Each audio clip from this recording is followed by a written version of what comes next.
Hi, my name is Mike Myers of Mike Myers Outdoors. Today I will be tying for you a Micro Perdigon, or in some color combinations also called a Falangista. Um, it's a fly that was introduced to me by an instructor I had during a advanced Euro fishing class that I took out of Arbor Anglers up in Lafayette, Colorado. His name was Ben McGee, and it was a useful, wonderful class. He was a wonderful instructor, and I learned a ton. And if you have the or live in the area, I definitely recommend it. Anyhow, so this Micro Perdigon is tied on a TMC 113 BLH hook. This happens to be a size 16. Um, and it has a matte black slotted 2.4 millimeter bead on it. I've been finding that the tailwaters I fish around here, um, the fish are onto the shiny beads in most situations. Well, the water's been pretty low for me lately, but so the matte black seems to work pretty well on low water days. So tying that up for you.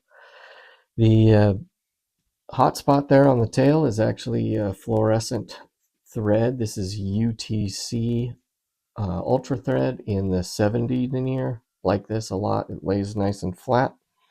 Then we come back over it with the Nano Silk. This is the black Semperfly Nano Silk in the 50 denier. And on my favorite right bobbins, these are the standard size. They're wonderfully easy to adjust bobbin. The next step is the tail, which is Coq de Leon. I'm getting down to the end of this CDL. This is medium Pardo. And then we use a peacock colored crystal flash. It's a hairline crystal flash product in the KF17 is the color there. So let's get cracking. Put that one away. See if I can pull one of these out. Here we go. Get that mounted. Perfect. And just use that jam knot to get your thread started. You can build up a little bulk if you want there, but you're going to end up locking that bead in different ways here in the future. I'm going to uncord it a little, or most of the way. I want it to lay pretty flat there, and well, let's see if we can get those guys to play nice. There we go. And wrap back to where the bend begins. Again, I'm going to let that untwist itself a little. Want it somewhat flat, not too flat. I'm grabbing the CDL here. I'm going to take about 4 or 5 fibers, take them off, and even up their tips, however that is. It's not always perpendicular. Like this happens to be kind of a 45, and then pluck them off of there. I want these to be about the length of the shank. I'm going to use a pinch wrap here. I do like to start long, even though I measured there. I want it to be a little long, primarily just in case if I do it too short, then I have to rebind them down. And then the other thing too is when I'm doing this adjustment, I'm going to make sure they get on top of the hook. So I'm going to grab the tag ends and do my best to bunch them together all the same. And then I'm also going to grab the tips and kind of pull everybody up and slide a little bit out, not too much, a little more, small moves. And that looks pretty good. I tend to make my tails longer than I really want them to be, so I always try and feel uncomfortable about how short it might be, and that's usually about the sweet spot for me. You can see how wide this UTC is getting, and right now that's okay. We just want to lay it down nice and smooth, and of course the wider it gets, the smoother it is. Now that bead is upside down. Flip that over, and what I like to do is try and use these tag ends to push up into that bead and keep it in place like that. And that is still, there we go, right side up. Another wrap. So then on this, I'll cut them right at that bead.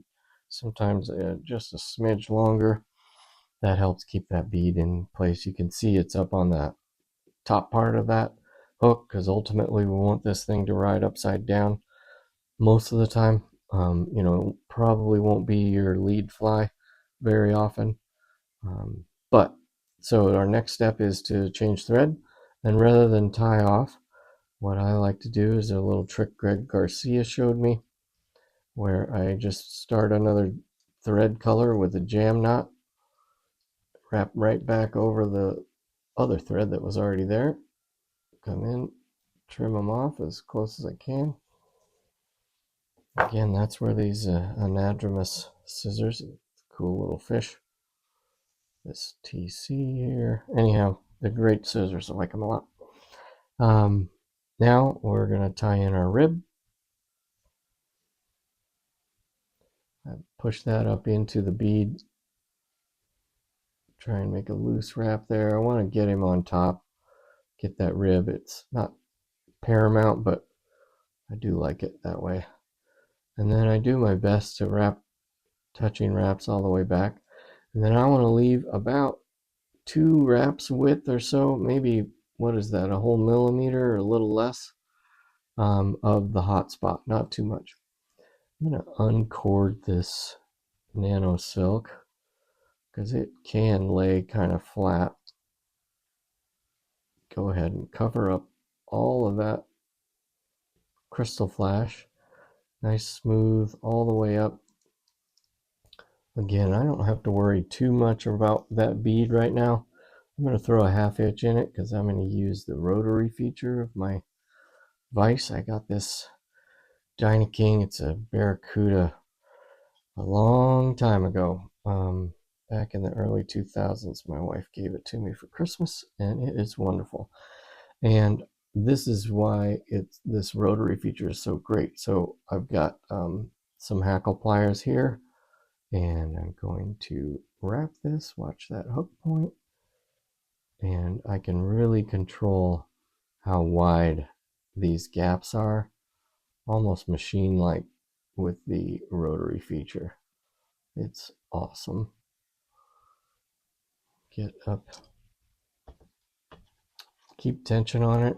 I have had it where if I let it loose a little bit, it pops back, and I lose all those great wraps I did. And then one more right over it to point it back, give her a little snip. And now I'm going to whip finish. Well, let's make sure that bead is maybe 1 or 2 just to lock in there. I know that was 3. Yep, that's going to be good. And then we will just a couple wraps for the whip finish. And I'm being real careful here because if I let it snap, it'll jump back and cover up those, yep, which it did. But guess what? It just covered the one. I'm okay with that. But you have to be kind of careful and go slow. Obviously that didn't totally work, but maybe a little less tension on there. So that's that guy so far. The last step is to coat it with UV. This is that, oh, I probably didn't show that, the Solares Bone Dry Plus. Super thin, which is great. It has a real nice applicator. I can use some more here. Yeah. Ooh.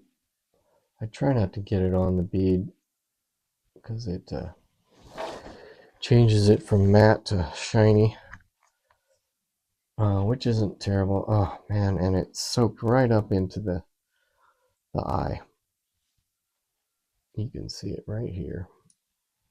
So I'm going to try a little trick. Leave that needle in there. Give it a blast with the UV light here. You can see, I think you can see on the camera how that pops out. The fluorescent orange. Boy, I've made a bit of a mess here, huh? That looks terrible. Whoa, look at that. Isn't that nice? Just cracked right off of there. Go in here through the top, and there's another little bit. Okay, the other trick, I'm running out of feathers here, but I have in this little trash bag, I've got a old CDC feather. I think that'll fit in there. And if I can get him in there, run him through the eye here. Yep, there we go. That'll help clean it up, and we'll blast it while it's in there.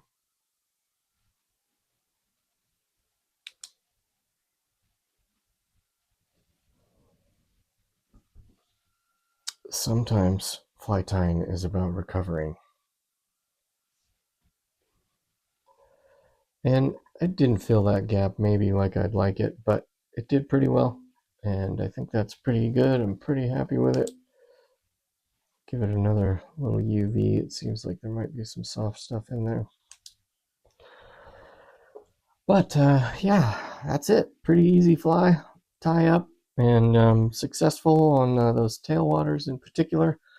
You can tie these from 12s down to 20s, and really get your bases covered.